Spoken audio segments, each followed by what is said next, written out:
So we are back to our second session of child psychiatry. So there are few students as per the e-medicos records who have joined in the now itself. So welcome to all of you. As far as child psychiatry is concerned, what I am teaching is a different perspective. What I want you to know, how do we read child psychiatry? One is a neurodevelopmental disorders, which is perhaps the most important disorder group in child psychiatry, which I am targeting via my lectures. One is disorders of adult psychiatry in children. This you have to read by yourself because I am not planning to cover this. And one is other non-specific topics. You all must be knowing that the most important part of child psychiatry is neurodevelopmental disorder. Do you know that DSM is arranged across a lifespan? So the first unit of DSM is neurodevelopmental disorder. What all comes in neurodevelopmental disorder? Intellectual disability. That was the first lecture which I covered last week. Some of you have attended it live. Probably others might have seen recorded, I assume. Second lecture, that's the topic for today, is communication disorders. This we'll discuss in depth today. Third lecture in neurodevelopmental disorder is autism spectrum disorders. Nowadays we are using the spectrum concept, so we call it as autism spectrum disorder. Fourth, a well-known case of ADHD, attention deficit hyperactivity disorder.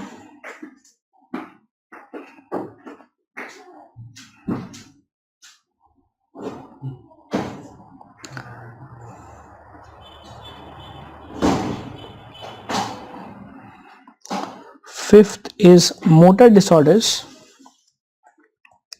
including tics or Tourette's. And sixth is SLD, specific learning disability. Why I am giving you this list? Because I believe these are the 6 most important neurodevelopmental disorder, and these are exclusive to child psychiatry. Exclusive. Why do I say exclusive? Because you don't get to read them in adult psychiatry. I don't know how you people read pediatrics in final MBBS, but the way I read pediatrics was, I first read those topics in pediatrics which were non-overlapping with medicine.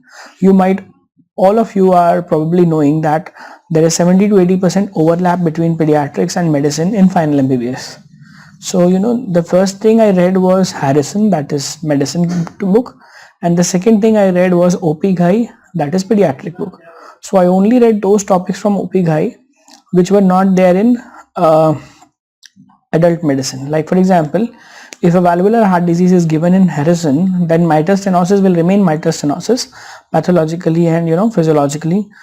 That need not to be read from a pediatric book. But congenital heart disease is more of a pediatric specific topic, so I preferred reading it from pediatrics book.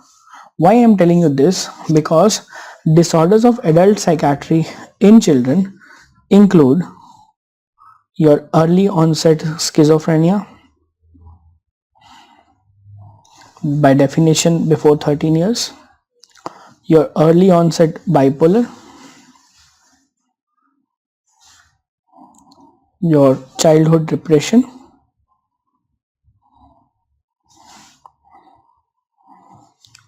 childhood OCD,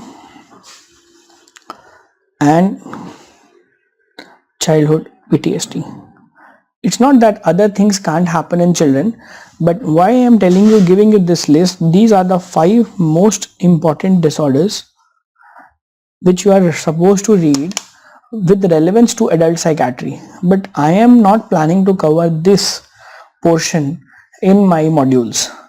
The reason being, I have planned 8 lectures. The first was intellectual disability, second is communication disorder. On autism I am planning to take 2 lectures, on ADHD 1 lecture, then motor disorder 1, SLD 1, and the last one I have reserved for attachment disorders.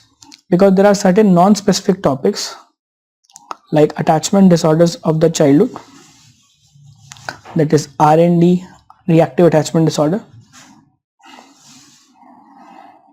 and second, your disruptive behavioral disorders, that is conduct, ODD.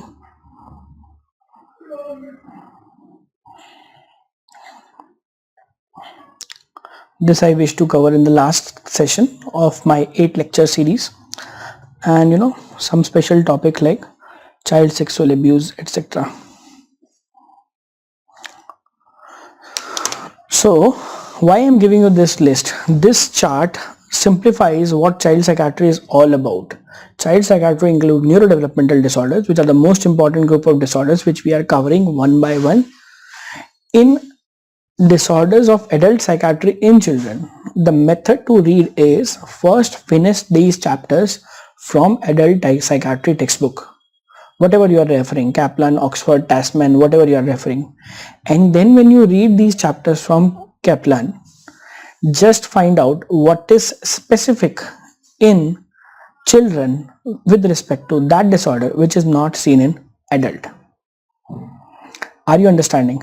Let's say, for example, if a child has early onset schizo, what will be the difference in morphology, phenomenology of schizophrenia in children with respect to adults?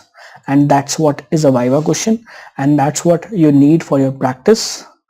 Like if a patient having early onset bipolar, which mood stabilizer you can use in children, what dose per mg per kg dose, which is safer, which is not safer, which has proven to be more efficacious. How do you diagnose early onset bipolar? Childhood depression, what are the approved drugs, what are not approved drugs? So this area I am not touching. I am touching the hardcore child psychiatry, that is neurodevelopmental disorder.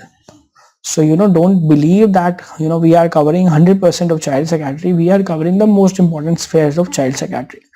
Why I am not touching other areas? Because there are many students here, first year residents specifically, who are not yet confident with the adult psychiatry, schizo, bipolar, depression, OCD, PTSD. For example, if I say that childhood PTSD has one specific feature, traumatic reenactment, and that is not seen in adult PTSD. So you have to understand that we are discussing childhood PTSD with respect to adult PTSD. So first, it is an assumption that you have read adult PTSD. Do you get my idea? Do you get my idea? Why I am telling you this? Because one student messaged me just before the class, sir, is it this only we have to read in child psychiatry as much as you are teaching? My answer is no. Child psychiatry has 3 portions: neurodevelopmental disorders, disorders of adult psychiatry in children, and attachment disorders of the and non-specific topics like attachment disorder or disruptive. So if you have seen the schedules of this lecture, so I have kept the last lecture as attachment. I will try to cover this also because this is also child psychiatry specific. Then when I take another module series for adult psychiatry, then and there I can tell you what are the difference between adult depression and childhood depression.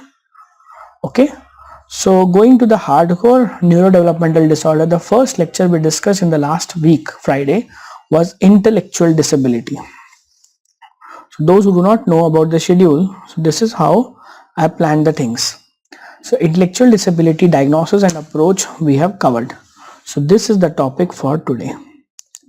Before you start writing about communication disorder, let me give you an overview.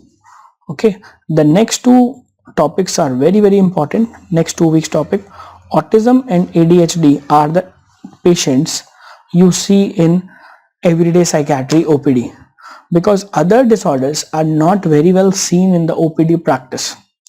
A student messaged me, sir, you discuss intellectual disability, but we get very less often to see such patients in our mental hospital setup.